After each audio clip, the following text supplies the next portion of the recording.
Hello, everybody, and welcome back to another episode of Watching the Boxes Fantasy Basketball Podcast, hosted by #basketball.com and my favorite daily fantasy site, draft.com, where if you join right now using the promo code BOXES, you will get your first entry to a game for free on us. That is the promo code BOXES. I am your host, Mike Catron, and joining me, as always, is Tyler Watts. What's up, Tyler? Oh, Michael, what a great day it is to be alive. It's a great day. It's always a great day to be alive in that context, but it might not be a great day for a lot of people who've woken up to injuries over the last. I mean, I thought we had a lot of injuries over the weekend. We're having a lot of injuries this week too. Oh, I feel like injuries are the name of the game, and in some the injuries never stop in basketball. I mean, yes, and I agree with you. There's always like bad injuries every year. This year just feels, I don't know, just feels a little bit more significant. It feels like they're clustered maybe a little bit more, which is obviously a random occurrence, but it just feels like fantasy basketball is being impacted by injuries more than usual. It's always impacted, but this year feels more. I have not ran the data, so I cannot answer one way or another, but Right, I believe on that. You start running that data, man. You know that's my specialty. Yeah, get to work. So yeah, like, I mean, we have another full docket. Like, I guess, a few weeks ago during the holidays, we were kind of like, yeah, there's not a lot to talk about. Now there's tons to talk about. So yeah, let's just get right into it. Man, I guess we're gonna have to start with all the injuries, and then we'll get to some of the trade rumors and some of the other news. But the injuries, those often go, semi quickly. So let's start with John Wall, who must have been playing with this injury because he sucked for most of the year, and we knew he was, right? I mean, he would say that his knee still hurt. I mean, he would just blatantly say it. He didn't give a shit. Yeah, and he was playing on it, and eventually they decided to do a procedure to clean his knee out. He is expected to miss the next 2 months, and that is a significant part of the season. That means he won't be back till the end of mid to the end of March. If you are a John Wall owner, what are you doing right now? Well, I mean, if I'm chasing, right, I think you probably cut John Wall. And let's put it this way, too. We talk about this a lot, right? Know when your playoffs are. If your playoffs end in the middle of March, well, that's the soonest John Wall is expected to come back. 6 weeks. If your playoffs are over in 6 weeks, why would you hold John Wall anymore? Yeah, if you have an IR spot, I think if Wall is available for the finals, so if your playoffs goes into April, end of March, April, I would use my IR spot on John Wall. But like you're saying, know your schedule, obviously, and if John Wall's not going to matter, it's time to move on.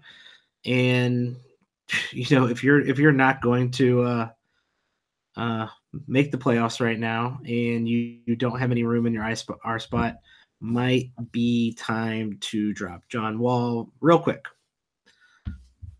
Well, and I'll say this too, right? That you figure if he misses even just 6 weeks, that first week he's probably going to be ramping up. That he's not just going to miss 6 weeks and then come out and play 35 minutes a game. So, plus if the Wizards are in contention, right, they're going to want to save him for the playoffs. So they're going to play him 15, 20 minutes a night and kind of just try to get his conditioning back. And he's not going to produce much for you in fantasy. In saying that, John Wall is probably assists per minute, one of the best players in the NBA, so he's probably worth holding. You know what's not the craziest idea is to trade him. Trade him someone who's going to make the playoffs for anything at all. Not the craziest idea. Doubt it's going to work because it's kind of like a situation we'll talk about later where if you try to trade someone, you're obviously good to buy out. No one's going to trade you for that player, so it might not work. Probably won't. But John Wall, not touchable anymore, and that leads to the Washington. Is there any value from anyone? Any value that's going to be gained by anyone on Washington? I'm not going for a point guard on Washington. Tim Frazier, Thomas Satoransky. I mean, yeah, sure, they'll probably both play some minutes and do some things, but neither one has a super fantasy-friendly game. I think Kelly Oubre is probably the one who sees the biggest uptick in value, and since he's going to get more shots and more touches and more opportunities. Yeah, for standard league wise, I think Kelly Oubre, who has been standard league semi-relevant for most of the year, probably becomes a little bit more relevant. Obviously, everybody else on the team probably going to get a few more touches, including Markieff Morris. Frazier and Satoransky, you know what? I would stream. If I'm looking for assists, I would probably use one of them as a streaming option, simply because they're going to get the opportunity to play extended minutes, and you're going to have to monitor that situation to see who's going to get the most minutes out of the two of those guys. But yeah, there's nothing to, I don't think there's anything to jump at here. Well, and I'll say this too, in the games we've seen Wall miss this season, they seem to be playing the hot hand, right? Like it's the old school Fred Hoiberg, right? Like, okay, you missed your first 5 shots. We're going to give Tim Frazier a chance. Okay, Tim Frazier made his first 2. We're going to play him 30 minutes tonight. And then the next game, Satoransky does, it's just the opposite. Yeah, and it's going to be that's a crapshoot, and that's like the worst case scenario for anyone who's playing fantasy. So, that's why I wouldn't pick up either one of them to keep. But just if you pay attention, perhaps you can find a pattern. Perhaps you can get announcements on your Twitter of who's going to start that night. So take a chance if you're desperate for assists. I wonder if this makes the Wizards a little bit more trade friendly. Well, the problem, I guess, there is they don't have a ton of cap room, so that makes things difficult. I've mentioned them in some of my trade pieces, though, that I think that they're going to make a move now. And, I mean, wouldn't they love to have a guy like George Hill? Yeah, he would fit in real well, especially right now. The deal is very tough to make, though, money-wise. Obviously, nothing's impossible, but it's very tough to make for them money-wise. Let's go to the next injury of another a player who's been playing better than John Wall. Kevin Love, broken hand, out for also 6 to 8 weeks, about 2 months, returning near the same time that John Wall will be returning. So same kind of scenario. If he's not going to matter in your playoffs, it's time to move on. I would keep an IR spot open for Kevin Love, though, if he is bound to fit into your finals, I guess, calculations. I also wouldn't want to drop him and let some idiot who's going to make the playoffs. If you're not making the playoffs, pick him up just so he can sneak him into his lineup for the final week. I'll say this: Kevin Love's is a hand injury, so you gotta like his chances of staying in a better shape and probably being able to play a few more minutes when he first comes back from that injury. Yeah, and the Cavs are going to be really trying to make the playoffs at that time, so they're going to really need him. You passed over the biggest news though of this injury. What? What is it? It is that hashtag Team Mike is falling off very fast here in the All-Star draft we did last week. Oh, that is true. If you check out an episode 2 episodes ago, we did a Blake Griffin trade. In our previous episode last week, we did an All-Star draft. Who is going to be the better fantasy performers for the rest of the year? I'm down 2 players. Now, John Wall, I wasn't going to play. I was going to drop him. But now I'm down.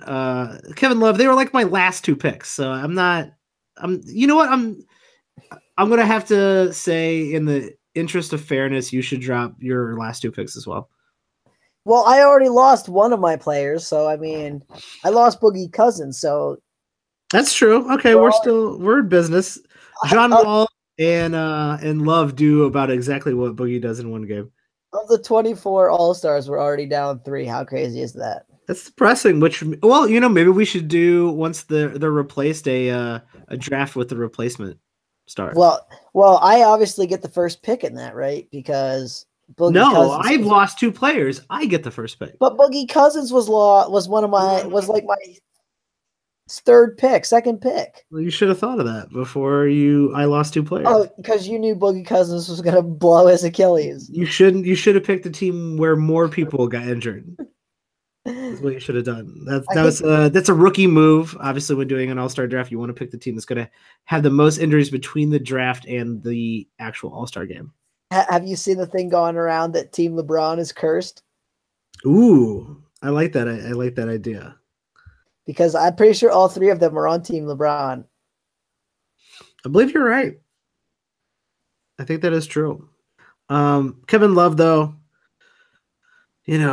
is out basically probably for the rest of the fantasy season for a lot of people, except for all you roto players out there. Hey, keep on keeping on. If someone drops one of those players, just pick him up, stash him on your bench. Maybe you'll get him especially Kevin Love. Maybe you'll get him for those last few weeks. Those last few weeks really matter. A lot of people, you got to get quality starts in. So if I like to be over on games, but down the stretch, I like to be close to even in case I need to make a run in a certain category or anything like that. But there's value to be had there. Is there any interest from you in Channing Frye as a standard league player? No. Wow, just straight no. No. I mean streaming maybe, but no. Is there any interest of you with Derrick Rose as standard league player?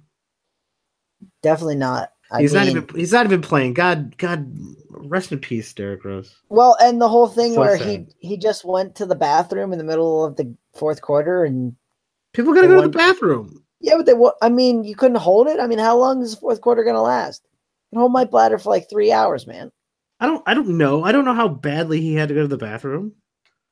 He only had to go number 1, not number 2. It wasn't like he was gonna poo himself. Maybe he didn't. I mean, he's he's no Paul Pierce. Paul Pierce pooped himself on the court. That's why he had to be taken out in that wheelchair, so all the poop didn't fall out. And Derrick Rose didn't want to go down like that, so he went to the bathroom. I'll say this: we'll get off the Cavs because I don't really want any Cav with this Kevin Love. No Jay Crowder. I'm not gonna lie. I just think that they're gonna chop and change the minutes so much that none of them are gonna be super relevant. Another Team LeBron player hurt though, Kyrie Irving, and Brad Stevens not putting out the best message for Mr. Irving today. Did you read this? No, I heard that he was sitting out this game. I did not hear why. It says Kyrie Irving out tonight with a right quad bruise. Quote from Stevens: "It's not for sure he'll practice tomorrow, play Friday. We'll just go day by day and check it out." And then he basically went on to say that it didn't seem good for at least the next few days. And we've seen some of these like bruises that are actually turn into be bone bruises, and the player misses a couple weeks. I'm not saying that's the case here, but if you have Kyrie Irving for the rest of the week, don't be surprised if he sits out. Yeah, I mean, there's nothing you can do. Kyrie's just too damn good. I'm not too worried about this one. Team LeBron curse, man. I'm telling you. Okay, I'm with you on the LeBron curse. It sounds like it's for real now, but with these things, a team like Boston is going to be real precautious because they're playing for a championship right now, and it's going to be smarter to have Kyrie, sit an extra week to be healthy, so he doesn't, this doesn't continue to aggravate him, and he's healthy for the playoffs. I know we're still a far ways away from the actual NBA playoffs, which are going to be actually interesting this year. So that's positive until the Golden State Warriors sweep every round. But Other than that, it's going to be interesting. All right, I got one last injury thing for you, and then we can move on to talk about the fake stuff you want to talk about. There's no fake stuff. There's no fake news here. This is all real shit. This is all real fantasy stuff. Any interest in Frank Kaminsky now that he is, at least in the short term, starting with Marvin Williams out with a sprained ankle?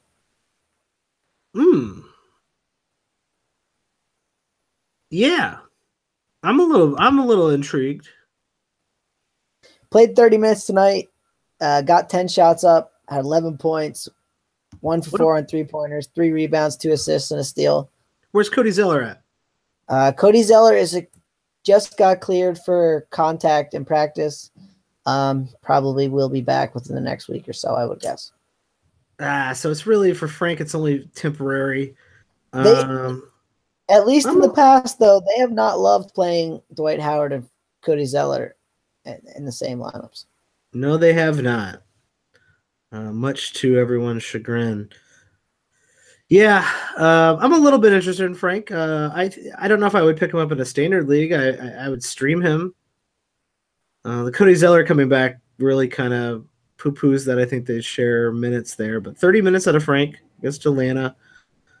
Not crazy numbers, but there's the opportunity, right? Yeah, and I mean that's the first key in fantasy, right? Just getting minutes. Yeah, keep an eye on him. I'm not picking him up in a standard league though. And I think you were misinformed. There is even another injury to talk about. This one's late breaking, and the pun was intended because it is breaking news. Isaiah Cannon, probably out for the year, broke his foot off. Similar to Gordon Hayward tonight. Pour one out for Isaiah Cannon, speedy recovery. We don't want to see this stuff. Hope he recovers and gets back on the court as soon as possible. But that does mean there are quite a few minutes at the point guard to about 20 some minutes to go around in Phoenix right now. Does that mean they actually finally just settle on playing a point guard for 30 some minutes? No. I don't know who else they're going to play. I think Tyler Ulis is about all they got left, right? I'll play Devin Booker as the point guard. And listen, they've had Mike James and Isaiah Cannon playing over Tyler Ulis this year. Must I say more? Yeah, well, okay. Troy Daniels is in the mix. That's what I mean. Like at this point, I think they'll find anybody to play over Tyler Ulis. They'll sign some guy on a 10-day or an injury exception contract and play him over Tyler Ulis. You know what I mean? Like they'll play Josh Jackson at the 2. That's what I mean. They haven't had Isaiah Cannon for long, right? They signed him off the street, played him over Tyler Ulis. Like anyone who wants to tell me Tyler Ulis is getting 30 minutes a game, I will throw it back in their face because I just don't see it happening. Now, maybe in the short term, like until they can sign somebody the next game or two, okay, maybe that's possible. But even then, I'm not betting on it. Every time, someone should have walked me off the ledge this preseason with how much I hated the Bulls franchise. There are no Phoenix Suns, and there are no Sacramento Kings, and there are no Orlando Magic, and they're not even the Knicks. You know what? It's not too bad being that Chicago Bulls front office. So yeah, this is. I don't think there's anything to terribly gain here, other than taking your. This is even more of a wild card streaming, but there is actually good news out of Phoenix, because also late breaking news tonight, Greg Monroe has been bought out. What does that mean? Let's just start with Greg Monroe. What does that mean for Greg Monroe? Are you taking a flyer on him thinking he's going to get picked up by someone who needs a starting center? Or are you just going to wait till that plays out? We talked about this, I think, when he got traded to Phoenix and probably a few times after that even. The Bucks tried to trade Greg Monroe for how long? Like a year, 18 months, 2 years? He's not. He's a free agent. I understand that, but Somebody's gonna pick him up. At last reports, now the money thing isn't an issue, right? He is making a lot of money, and now that he's cut, someone can sign him for the minimum. So that issue goes away for some contending teams. But isn't that kind of the teams you don't want to see him on, in the sense that, like, what contending team is going to give him 30 minutes a night?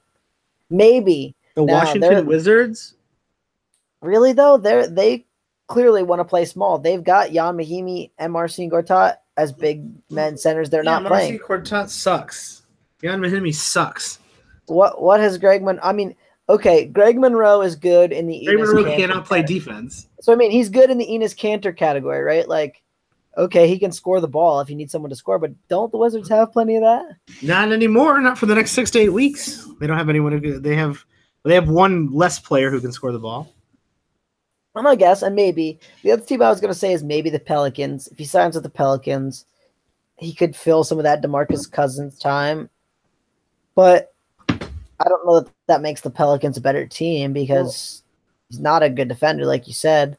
Other teams that he goes to, I just don't really see him getting a ton of minutes. And sure, if you're in the 14, 16 team league, sure, pick Greg Monroe up and hold him. In a 10 or 12 team league, I don't think I'm even taking the flyer on him, just because we haven't seen it for how long now. Like, what makes us think something's miraculously going to change? No, Tyler, I have to disagree with you.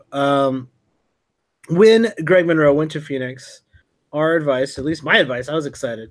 You were less excited, and rightfully so, because it was a log jam there. I said, go ahead and take a flyer on Greg Monroe.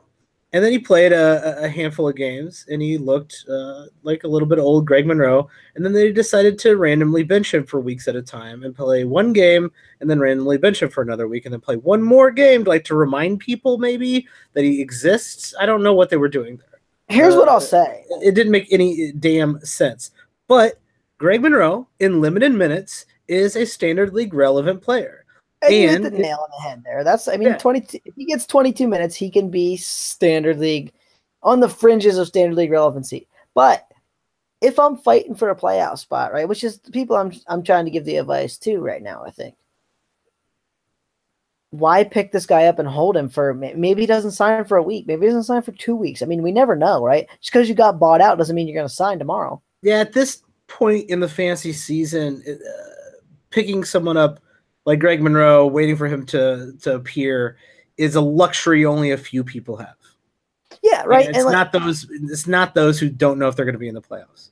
Right, and that 2 weeks of zeros on your roster, or a week. I mean, we don't know. Maybe he does sign tomorrow. It could happen, but he could also wait a week or two. Those 2 weeks or even 1 week of zeros could be the difference between you making the playoffs and you not. So until he's got a team, I'm not picking up Greg Monroe in a standard fantasy league. Let's talk about the other side of this equation. Does this mean Alex Lynn, who when playing starters minutes is a standard league relevant center, does this mean he becomes the go-to starter on the Phoenix Suns, and now he should be the one who's actually picked up out of this buyout? Probably not.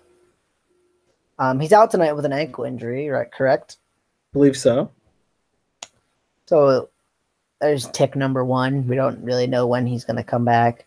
I think he's a great streamer in the sense that they're going to tell you Tyson Chandler's not playing tonight. He's out. And when that happens, he could get a lot of minutes. But he's only on a 1-year deal now, right? And just they've never really wanted to give him the minutes for the last how many years? You know what I mean? Like, why would it all of a sudden change now? It's the same organization. It's also the same roster as it was when the season started, which was, Tyson Chandler's playing 23 minutes and Dragon Dragic. Who the hell am I talking about? Dragon Bender. He exists as a person, so he needs like 5 minutes a game, and then Alex Lynn will get like 22 minutes a game. This is the exact same place they were at the beginning of the season. It's worth keeping an eye on to see if all of a sudden they just go, let's shut Tyson Chandler down, or if Tyson Chandler gets traded near the deadline, something crazy happens, and then Alex Len becomes like the only guy they can go to, then that becomes interesting enough for where I'm going to pick up Alex Len. I'm with you there, but I'll even caution on that a little bit in the sense that couldn't they just play Marquise Chris and Dragan Bender and make those two the Tyson Chandler's 25 minutes or 20 whatever minutes? Yeah, certainly. That certainly could happen, but with how good Alex Len is in a 30 some minute setting, I'm willing to take that flyer. I'm with you there, and even in 20 minutes this year, I mean, 8.1 rebounds matter, almost a block a game. He's doing some things that the percentages are pretty good for a center. He's doing some things you like to see. I am not confident at any point this season that he's going to get a consistent, even lion's share of the minutes, right? Like even 25 minutes a night. I would not bet on that consistently happening at any point. Yeah, this game against Dallas tonight is not over. Tyson Chandler did get the start. It does look like they're heavily relying on their starting five. And old Jared Dudley, who's still kicking it. So we'll have to keep track of the situation, just like all the others. All right.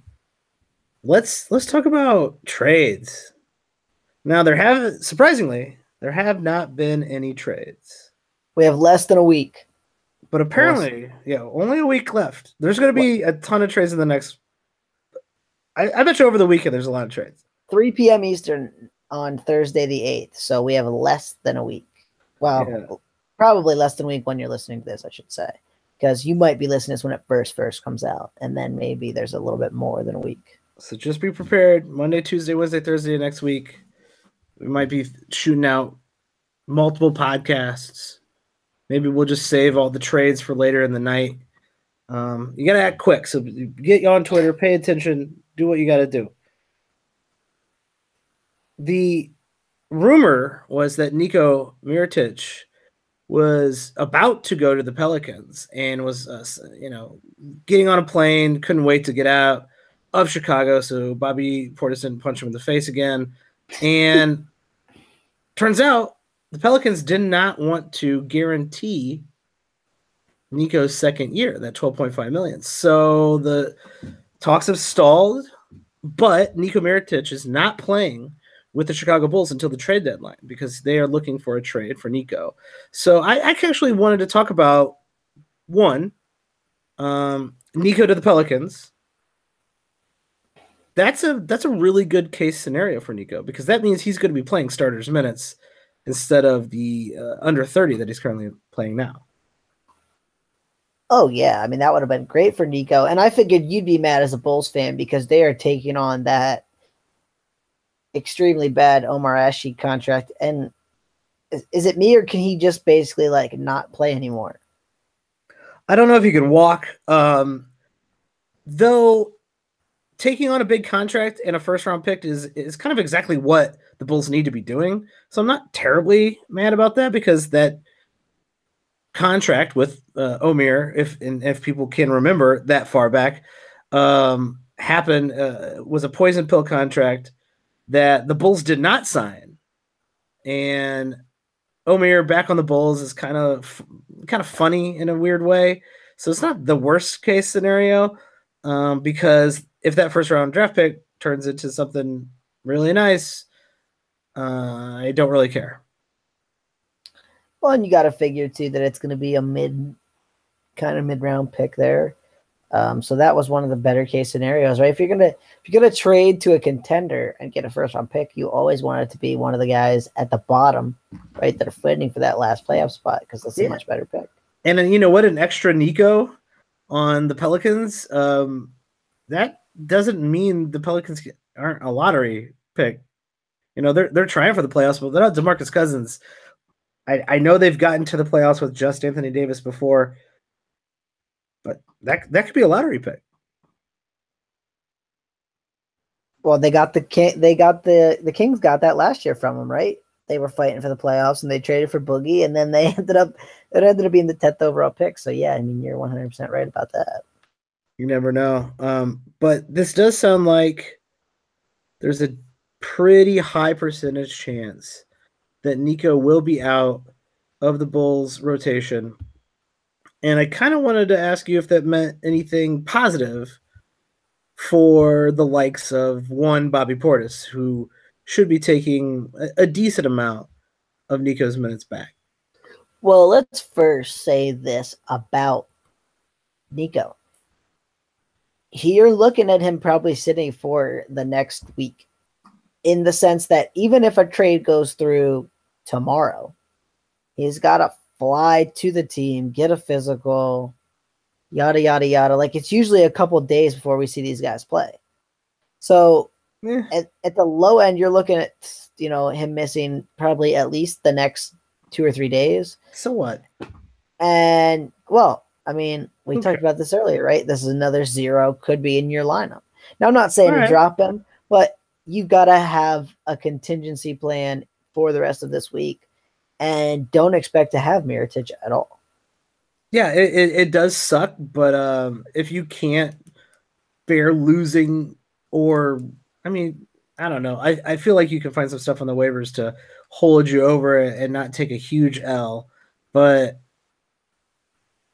to me, it's completely worth holding on to Nico for the scenario where he goes and plays 34 minutes a game somewhere else.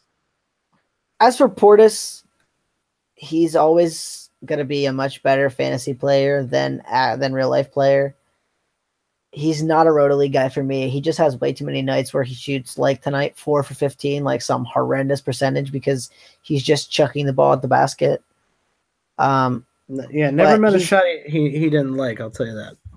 He's usually good for points and rebounds, though. I mean, I'll say that. Like, if he's going to get 28 minutes a night like he did tonight, he'll get you enough points and rebounds to probably be relevant, at least in a streaming sense in the standard league. Yeah, I think he's worth streaming. He's played 28 minutes. Well, he played 20 minutes tonight. Only 10 rebounds, though. 8 points, 10 rebounds, 2 assists, a steal, a block. Only 10 rebounds. We talk about this all the time. There are not that many guys out there grabbing 10 rebounds. That's true. He's going to get you good rebounds. So if you're in the need for a rebounding forward in a standard league, I'd be willing to take a flyer on someone like that. Would you rather have Bobby Portis playing 32 minutes a game or Alex Len playing 25 minutes a game? Len, not close. Len will shoot better percentages and not make me want to tear my hair out watching him. Well, you're not supposed to watch the Bulls. That's the issue. Well, but part of the fun in fantasy is watching the team play and rooting for your guy and all that business. That is true. Everyone else in the Bulls, I don't think there's any other big bumps. It does mean Cristiano Felicio is probably going to show up in the roster every once in a while. So all you deep league Cristiano Felicio fans, get your I mean, I don't know, autograph books back out. I don't know where I was going with that, but go pick him up. I have a buddy, and he's not a huge basketball fan, but he likes to watch basketball. And we were like tooling around the league pass the other day, and we got stopped on the Bulls. Don't ask me why. And he said to me, "Do the Bulls have the most fake sounding players in the league? Zipser, they got Valentine, Felicio, Archidiakono, Nawaba, like Poindexter." Yep, he was making this joke that like every one of their players sounds like he's not real. Yeah, I don't like that. I don't like that joke, but fair joke, fair enough. The Bulls got blown out tonight, so you are going to see more minutes out of those starting 5. And gave up a nice 43-point first quarter to the old Trailblazers. I think they gave up a 28 points to CJ McCollum in the first quarter. So, yipes. Zach LaVine might need to learn how to play defense. McCollum drops 50 tonight. Attaboy, CJ McCollum. Yeah, I'm really happy I traded him. Son of a bitch. This happens. This is not a joke. This is not a joke. If I drop someone, I dropped Bismack Biyombo and he had like 21 and 16 or something like that the other day. Well, why would you drop Bismack Biyombo? You knew he was going to be good. You know what? I was moving on. I had other stuff to do. It's not the deepest of leagues, so it wasn't the biggest deal in the world. It's not like he got picked back up. I should have just kept him. That was dumb. Same here. Trade CJ McCollum. He drops 50. Like, this happens to me all the time. Put somebody on the bench, has a great night. Take him off the bench, has a terrible night. Your all-star team's falling apart. Your real-life team is in shambles. Mm-hmm. Your fantasy teams are falling apart. Your team in the listener league isn't even going to make the playoffs. This is every single season, and the evidence is mounting up here. I don't know why I play. Right around this period in the season, I'm like, why am I doing this? This shit happens every year. Why am I doing this? I have a whole podcast centered around this. For this thing I hate. I hate it. All this crap. Hey, you got up to being tied with old Buckets McGee, though, in the listener league, so don't feel too bad. Great. Good news. A couple other trades, and these are kind of minor. Well, not this one. I think Tyreek Evans is not a minor trade because he is standard league relevant. Tyreek Evans has been amazing this year. He's had a fantastic year, an old school rookie Tyreek Evans looking kind of year. And to me, that does sound like, the word on the street is like, half the league is trying to pick him up. So he's definitely going to be traded. And I think that's probably the worst thing that can happen for Tyreek Evans. Value-wise. Maybe not career-wise and life-wise, but value-wise, it's probably the worst thing that can happen. Yeah, probably. I mean, he's kind of the Mr. Do-it-all, do everything here in Memphis this year. And that's why we're seeing the amazing numbers. You got to think that's not going to happen on a contending team. At the same time, if a team like, I don't know, the Sixers trade for him, could be kind of interesting. Him playing. That'd be fun. I don't know what team that would trade for him that would give him over 30 minutes a game. Oh, now we talk about this all the time. There's plenty of teams that have a very poor bench. So could we see it playing like the Lou Williams, but like as a starter? But plus some starters minutes. So he plays with the starting five, and then he just gets all the minutes as the sixth man. You know what I mean? Like, plays down the stretch. I can see him getting pretty close to 30 minutes. That's the best case scenario, and I really can't think of too many teams where that's going to work out. Like the Pelicans, for example. The Pelicans trade him. Aren't they going to play him like every wing minute they have? Him and Etron Moore? Like, what other wing do they have they're excited to play other than Etron Moore? The Pelicans are the exception to the rule because they only have like one player on their team. Okay, I'll find you another team then. How's that sound? Yeah. That's an easy one. And also, Tyreek Evans was already on the Pelicans. Yeah, and they were the ones like who would, right? The last year they would only play him like 20 minutes a game, and they kept resting him back-to-backs because they kept saying he was an injury risk and all this. Yeah, I'm not. You know what? Tyreek's not going to be happy to be back. So I wouldn't. If he goes to the Pelicans, I don't want him either. He's going to reduce in value either way. Well, you definitely don't want him on the Cavs either, right? Because the Cavs just have 8,000 wing players to play, and none of them sound like great options, but they're all still there. You keep hearing Boston. That doesn't sound too bad, especially with Marcus Smart out. Yeah. That seems like a situation where he could get some pretty good minutes. I do think he'll still stay relevant, right? But he's just not. He's not going to be running an offense like he does now, and he's not going to. He's not going to play 31, 32 minutes a game, no matter where he goes. If I had to bet, if you said the line's 30 minutes over under on a new team, I would probably bet the under as well. Yeah. But there are a couple situations where you could see him getting more than that. So on the flip side of this, it does mean Tyreek Evans is probably leaving Memphis, and that is 31 minutes to go around. Is there anyone in particular on this Memphis roster that maybe someone would want to do a preemptive pickup? Well, I got this very question this afternoon, so I will throw it to you. Oh. Would you rather have, now that Tyreek is, well, virtually gone, Brooks or Wayne Selden? Ugh. I have to choose. Wayne Selden, 17 and 24 points in the last 2 games. Just saying. Yeah, points are cool. Dylan Brooks, 4 steals tonight in 40 minutes against the Pacers. Just saying. Points are cool. They're not that cool. And looking at, I mean, it's not like I look at Wayne Selden's life every day. That's not true. You do. You do. I know you do. I stalk him online. I think it has to be Dylan Brooks because while Wayne Selden will probably get more minutes out of this deal because Dylan Brooks is already playing, Dylan Brooks does more fantasy-friendly things. The steals, the blocks, none of that stuff's there for Wayne Selden. He can't shoot free throws. And Dylan Brooks, while he's not a very good free throw shooter either, the steals are a little bit more interesting with him. He does get more rebounds, shoots threes.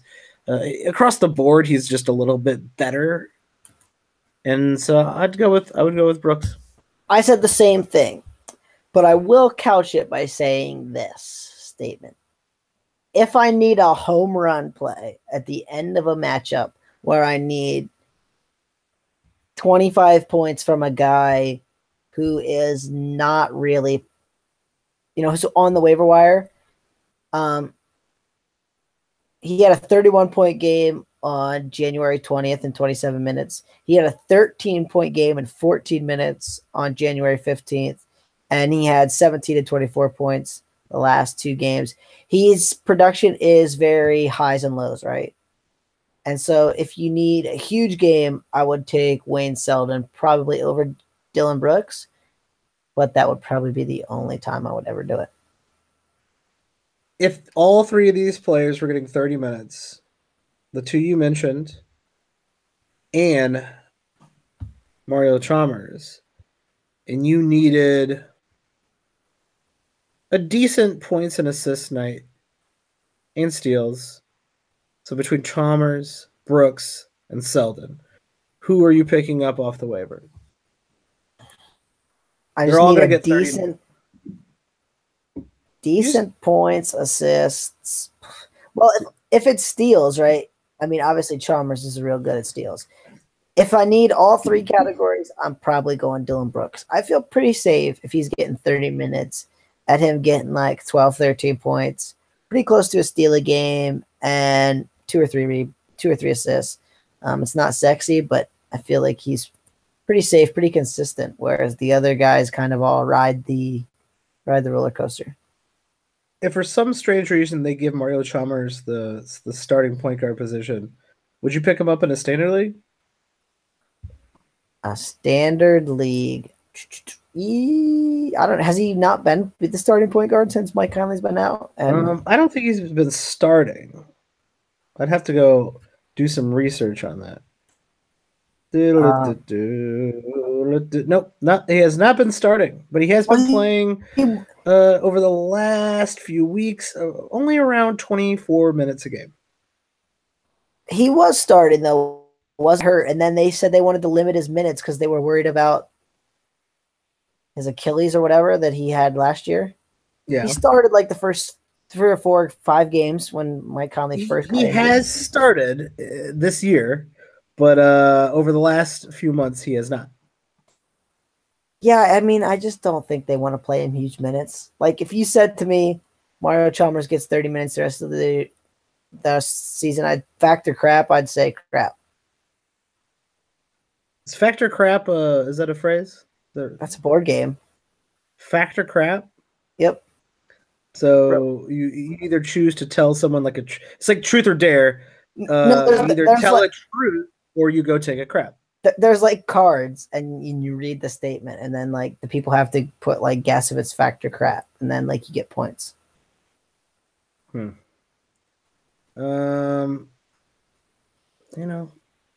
me old fashioned, but give me a good old board game. Like what? If you could play any board game right now, Mike, what would it be? I always liked Monopoly. That's probably my favorite board game too.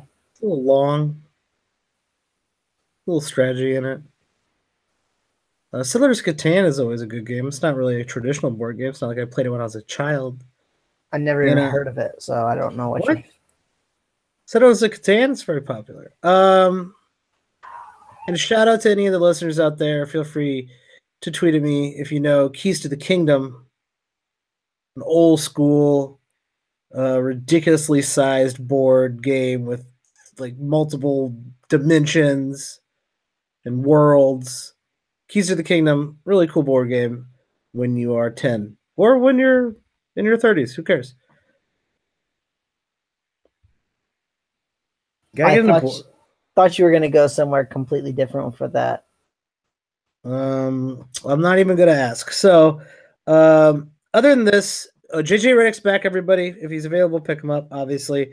And Joakim Noah, in the most important news of the day, is demanding a trade out of New York. Do you care? Not even a little bit. All right. Well, I care about Joakim Noah. He's one of my favorite basketball players. But I do not care fantasy-wise one single bit. I think that is it for tonight, Tyler. Is there anything else we missed? No, man. I think that's it. All right. Another, news-filled podcast. I have a feeling these weeks are going to be real crazy, and then there's going to be nothing going on. Yeah, that's usually how it is. Oh, well. Well, I think that's it. Tyler, do you got anything else to plug? No, man, not really. Or should people tweet at you? You can find me at Watsy4444. Perfect. And you can find me at Watch the Boxes. If you guys like the podcast, have feedback for the podcast, want to ask a listener a question, ask about your teams, feel free to tweet at us, and we'll throw your question on the show. And listen, rate and review us. It really, really helps. It really does. It's a big deal for us. Shows you appreciate what we're doing, and it helps new people find the show. Also, if you play daily fantasy, join draft.com. It's definitely better than whatever fantasy site you're using. And use the promo code BOXES. That helps support the show as well. And I think that's it for tonight. So we will catch you guys either in an emergency trade podcast here in the very near future or next week. Thanks, everybody.